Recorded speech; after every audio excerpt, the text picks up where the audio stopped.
안녕하십니까. 영상으로 보는 예술사 12강 1차 수업을 진행하겠습니다. 지금까지 중세시대에 대해서 이야기를 많이 했었죠. 이번 차시는 르네상스에 대해서 이야기를 할 겁니다. 르네상스는 무슨 뜻이죠? 흐네트르, 불어로 다시 태어나다 뜻입니다. 흐네트르의 명사가 르네상스입니다. 르네상스 당시에는 이탈리아로 단어가 없었습니다. 그래서 르네상스 특징에 대해서 말하자면 인간과 자연의 재발견입니다. 신중심의 중세사회에서 다시 고대 그리스와 로마로 복귀하고자 하는 레트로 사상이라 볼 수가 있죠. 복구 사상이라 보시면 됩니다. 복고. 그래서 옛고, 복고는 옛고자에다가 돌아갈 복자입니다. 옛 시절로 돌아간다는 뜻입니다. 르네상스. 몇 세기 동안이나 집을 비운 인류는 다시 지상에 돌아와 이 세상을 좋은 곳이라고 하는 것을 알게 되었습니다. 바로 신중심의 사회에서 모든 것이 신중심의 사회에서 하느님의 왕국이 중요한 역할을 담당했던 중세와는 다르게 르네상스에 와서는 이 지상이 바로 천국이라는 것을 알 수 있게 되었습니다. 그렇기 때문에 이런 인류가 다시 지상으로 돌아왔다는 뜻입니다. 어떤 양식이란 건축이건 음악이건 혹은 그림이건 언제나 그 시대의 사상과 생활의 양식을 표현하는 것입니다. 우리가 중세시대 때 가장 특색 있는 건축들이 무엇이죠? 로마네스크 양식과 고전 양식, 고딕 양식이라고 했었죠. 고딕 양식은 첨탑 형식으로 하느님께 우리 정신을 들어 올린다는 그런 의도로 뾰족하게 나와 있죠.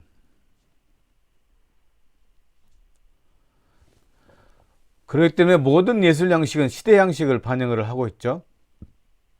그리고 우리가 현대에 살고 있거나 아니면 중세시대에 살고 있거나 고전시대에 살고 있는 당대의 사람들은 자기 시대가 어떻게 나아가는지 알기가 어렵습니다. 후세들이 바로 시대가 어떻게 나아가는지 알려줄 수 있을 겁니다. 르네상스라는 말의 기원은 16세기로 올라갑니다. 르네상스는 인간 정신의 재생이라는 뜻입니다. 새로 태어난다는 뜻이겠죠. 자, 르네상스 시대에 오면서 서서히 이제 신용 제도가 달라질 수 있음을 알 수가 있죠. 르네상스 화폐입니다. 중세 초기에는 호주머니 속에 돈은 인간의 영혼에 이상한 작용을 하는 법이라고 해서 돈을 멀리했습니다. 악마라고도 생각할 수 있었겠죠. 그런데 르네상스 시대에 오면서 돈 위에 조그만 종이 조각도 있게 되었습니다. 그것은 신용이라고 부르는 새로운 신비로운 새 발명과도 결부되어 있습니다. 드디어서 이제 신용이라는 것, 은행처럼 그런 시스템이 서서히 존재하기 시작했다 보시면 되겠죠. 신용에 대해서 한번 알아볼까요? 신용을 보증하는 종이 조각은 금화보다 유력하기 시작했습니다. 지금도 근본이 제도라기보다는 화폐 중심의 사회라고 볼 수가 있죠. 벌써 르네상스 시대부터 근본이 제도보다는 화폐 중심의 사회로 바뀌었습니다. 르네상스는 옛날의 중세적인 물물 교환의 교육 방법에 대한 통상의 승리의 결과입니다. 중세 시대는 물건 대 물건을 교환을 했었죠. 이제 서서히 르네상스가 오면서 그 물건의 교환이 아니라 신용 화폐의 이렇게 교환으로 될 수 있었습니다. 이제 중상계급입니다. 중상계급의 부유가 급속히 증대하여 결정적으로 성공하여 도시의 지배자가 되어 새로운 교회를 지어서 도시에 기증했습니다. 그래서 이제 중상 계급이 생겨났다고 보시면 되겠죠. 그것은 학문에 대한 요구, 참된 학문에 대한 존경, 미에 대한 애정을 증명하는 것입니다. 그것들이 바로 중상 계급이라고 보시면 되겠죠. 이탈리아와 르네상스에 대해서 한번 생각해 볼까요? 중세 시대 때 주무대는 어디였죠? 서유럽이었습니다. 르네상스 시대에 돌아오면서 다시 한번 고대의 문명을 꽃피웠던 로마인 이탈리아로 다시 돌아오게 됩니다. 그래서 르네상스는 이탈리아에서 시작되었습니다. 이탈리아는 새로운 번영이 찾아온 최초의 나라였습니다. 온갖 통상로와 밀접하게 결부되어 유럽에 퍼졌습니다. 르네상스는 건축에 대한 넓은 관심을 쏟기 시작했습니다. 건축은 인간의 영혼을 가장 잘 표현한 양식입니다. 그래서 건축을 통해서 르네상스 시대는 또 다른 새로운 어쨌든 양식이 나왔다고 보시면 되겠죠. 이탈리아인은 다시 고국의 대지에 서서 로마인의 건축 방법이야말로 사회적 필요와 풍토에 가장 적합한 양식이라는 것을 깨달았습니다. 이제 다시 또 로마의 양식으로 바뀌게 된다고 보시면 되겠죠. 이탈리아는 서방 세계의 위대한 예술의 중심지가 되었으며 로마 제정시대처럼 시대의 선도자가 되었습니다. 로마 문명을 서방 문명의 중심지였습니다. 피렌체 성당 같은 성당을 한번 보시더라도 르네상스는 휴머니즘을 대표하면서 그런 건축 양식이 서서히 등장하게 되었습니다. 다시 한번 르네상스의 뜻을 좀 알아볼까요? 르네상스는 문예의 부흥이라는 뜻입니다. 흐나시타, 다시 태어나다. 르네상스는 문예의 부흥으로 인간 중심의 세계관인 휴머니즘입니다. 중세에 억눌렸던 인간이라는 척도가 다시 살아난 시기입니다. 그게 바로 문예의 부흥의 시대라고 보시면 되겠죠. 르네상스가 발견한 것은 인간 존재의 위대함입니다. 인간을 인간답게 표현하려는 인간적인 열정이 가득 찬 시대입니다. 그래서 르네상스 시대는 인간 존재가 다시 한 번쯤 이렇게 부각되기 시작했죠. 르네상스를 한자로 표현하면 인, 본, 주이라고 하죠. 그 뜻이 무엇일까요? 인은 사람인 자고 본은 근본 본자라는 뜻입니다. 그래서 인본주의 하면 인간이 중심인, 인간이 근본인 시대라고 보시면 됩니다. 한자를 놓은 것이기 때문에 어렵게 생각하시면 안 됩니다. 인본주의, 사람인 자, 근본본자에서 인간 중심의 사회라고 생각하시면 되겠습니다. 그래서 인간을 인간답게 표현하는 고대 그리스의 어떤 생각들을, 철학의 예술을 다시 한번 꽃피게 만들게 되는 게 르네상스였습니다. 시대정신입니다. 미적 정신의 부활입니다. 아름다움에 대한 재평가라고 보시면 되겠죠. 그리스 노마 양식의 부활입니다. 라틴 민족의 문화적 자존심을 회복한 시기입니다. 또 지리상의 발견과 해상무역의 발달입니다. 유럽 중심의 세계관에서 탈피해서 이제 또 다시 한번 로마로 그 문명의 중심지가 이동되었다고 보시면 되겠죠. 르네상스 시대는 특히 미술과 학문에 대한 적극적 지원이 있었습니다. 여러분들이 이 시기에 가장 알아야 될 것은 바로 플라톤 아카데미나 등등 학문에 대한 아카데미도 생겼었고 수많은 미술가들이 탄생할 수 있게 되었죠. 자, 미술사적 특징을 한번 알아볼까요? 예술가의 지위가 형성되었습니다. 미술에 대한 새로운 방법과 발견보다는 이것을 매개하여 그 주제가 갖는 의미를 보는 사람이 친근하게 이해할 수 있도록 추구한 것입니다. 현실 속의 정복입니다. 현실 속의 한 단면을 거울처럼 반영한 겁니다. 이제는 르네상스는 중세와의 단절입니다. 르네상스는 미술이 사회적 주도권을 행사하기 시작했습니다. 현실성의 정복, 과학적 재현의 완성입니다. 라틴 민족의 문화적 자존심 회복입니다. 그래서 인본주의 미술이 완성되는 것이 르네상스 시대의 미술의 특징입니다. 자, 초기 작품 지오토에 대해서 한번 알아볼까요? 지오토. 종교적인 작품이죠. 예수 그리스도가 십자가상에 돌아가시고 바로 그 죽은 아드님을 껴안고 있는 성모님의 모습이죠. 또 술파는 지혜자들, 또 하늘에 있는 천사들이 술파하는 모습들, 그런 모습을 잘 표현하고 있었죠. 지오토 시대에서부터 서서히 프레스코 벽화가 아닌 약간의 어떤 입체적인 3차원적 원근법적 요소들이 드러나고 있다고 보시면 되겠죠. 이 작품은 그리스도를 애도하는 어떤 내용을 담고 있죠. 그래서 중세적 관념의 탈피입니다. 바로 프레스코 벽화처럼 2차원적 그림이 아니라 초기 원근법이 적용이 되기 시작합니다. 인간적 감정이 표현된 것이 바로 지오토의 작품이라고 보시면 되겠죠. 아레나 성당 최후의 심판입니다. 최후의 심판 보시면 어떻게 되나요? 예수 그리스도가 있고 여기 12제자일지 아니면 11제자일지 모르겠습니다. 어쨌든 그 제자들이 있고 천사들이 있고 그 밑에서 십자가상 밑에서 인간이 심판받는 모습이 드러나고 있죠. 이거 역시 서서히 원근법적 요소가 드러나겠죠. 그래서 아레나 성당은 이렇게 최후 심판에서 그림이 그려졌습니다. 조토나 지오토로 하면 되겠죠. 조토는 벽화가 있습니다.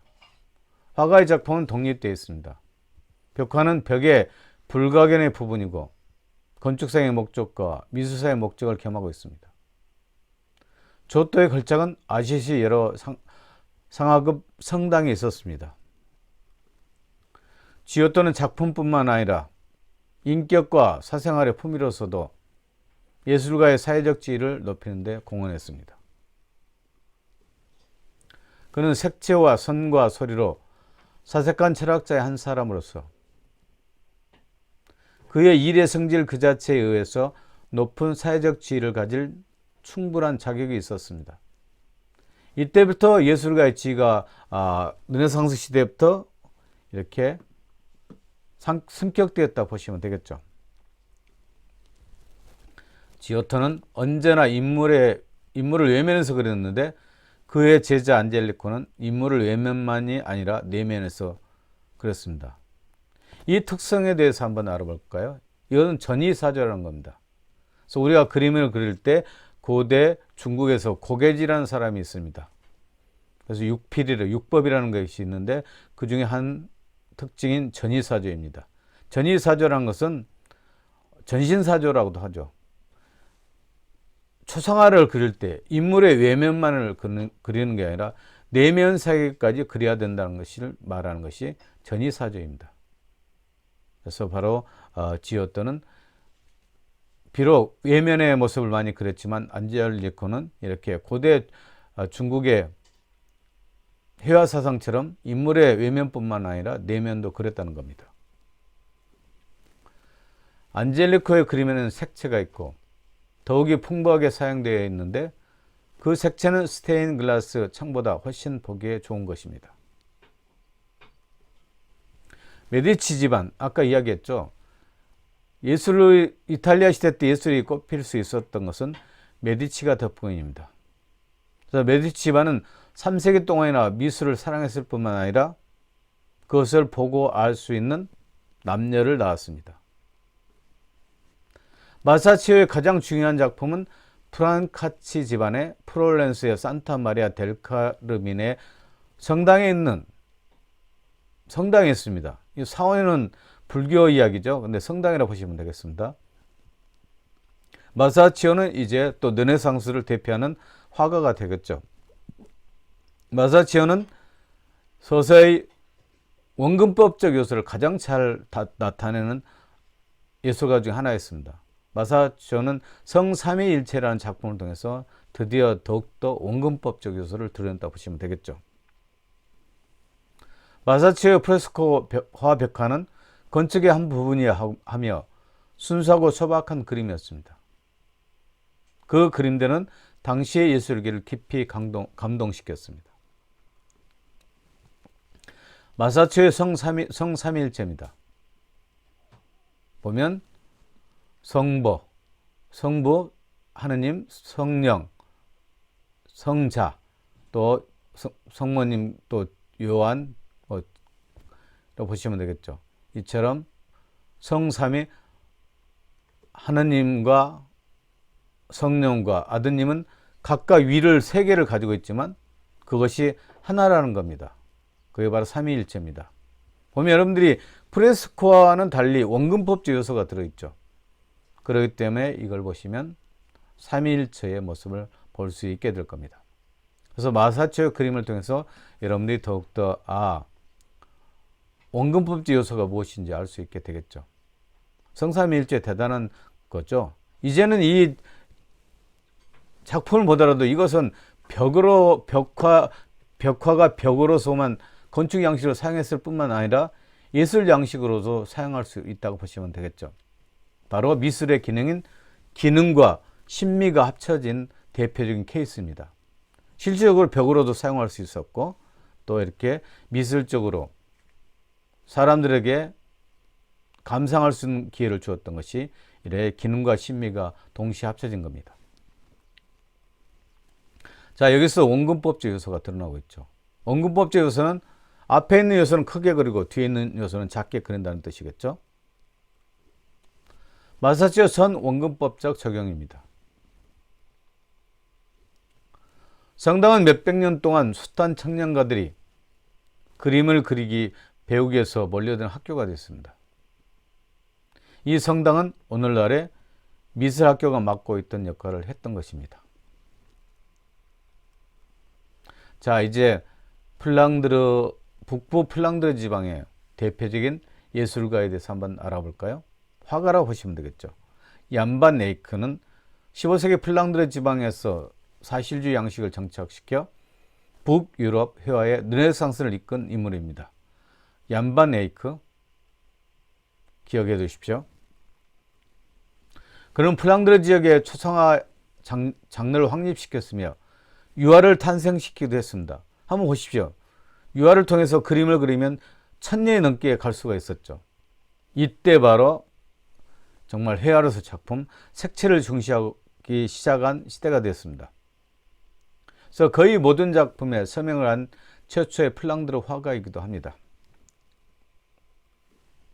유화의 발명입니다. 반 아이크 형제가 동업자들에게 아주 새로운 물감을 섞는 방법을 가르쳤습니다. 호이 브레이트는 브뤼셀에 궁정을 갖고 있던 부르군디 공의 궁정화가가 되었습니다. 야는 네덜란드 백작을 섬기는 최초의 궁정화가가 되었습니다. 이제는 여기 가서 궁정에서 일을 하는 화가가 되었다는 거죠. 야는 형이 죽은 뒤 부르군디 궁정의 전속 화가가 되었습니다. 14세기에 부르군디 공들이 유럽에서 가장 크고 가장 아름다운 채석 사본의 컬렉션을 갖고 있었습니다. 부르군디의 공은 불란서에 있는 어떤 수도와도 같은 것이었죠.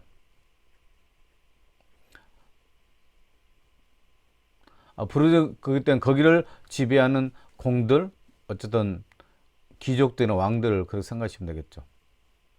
아이크 형제는 그림이란 곧 단순히 확대한 사파에 지나지 않습니다.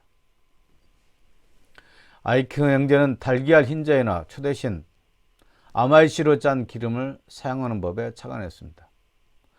달걀 흰자에나 초대신 템페라라는 것이 있었죠. 중세 시대까지 프레스코와 벽화를 했던 겁니다. 이제 아마씨의 기름을 짜서 유화를 발명한 사람이 이렇게 얀 반 에이크입니다. 아이크 형제는 처음 전기화만 그렸습니다. 그러다 좁은 분야에 빠져나와 초상화에 성공했으며 대표적인 작품인 젊은 아르놀피니와 그 신부 같은 작품에서 세부 묘사를 좋아하는 이들이었습니다. 다시 한번 젊은 아르놀피니와 그 신부입니다. 반 아이크 아르놀피니의 결혼입니다. 얀반 에이크는 플랑드르 회화를 정립했으며 유화기법을 발명한 화가로 색채와 빛의 사용에 능숙했던 실내 장면을 사실적으로 세밀하게 묘사하고 있으나 결혼을 나타내는 상징적 의미가 풍부하게 들어있습니다. 그래서 유화기법을 사용해서 색채와 빛의 사용을 능숙하게 했었죠. 그리고 근데 또 여기 결혼을 상징하는 대표적 의미들이 풍부하게 들어있다는 것을 알았으면 좋겠습니다. 촛대에서 타고 있는 한 자리의 초는 유일한 하느님이 여기 계시다 라는 의미를 가지며 벗은 신발은 성스러운 곳에 있다는 의미입니다. 우리가 구약 성서를 보면 하느님께 예배를 드려갔을 때 거기서 신발을 벗었던 것이 있습니다. 그런 뜻이 여기에 담겨져 있죠. 그래서 한 자리의 초는 유일한 하느님이 여기 계시다. 신발을 벗은 것은 여기가 성스러운 곳이기 때문에 신발을 벗으라는 것입니다.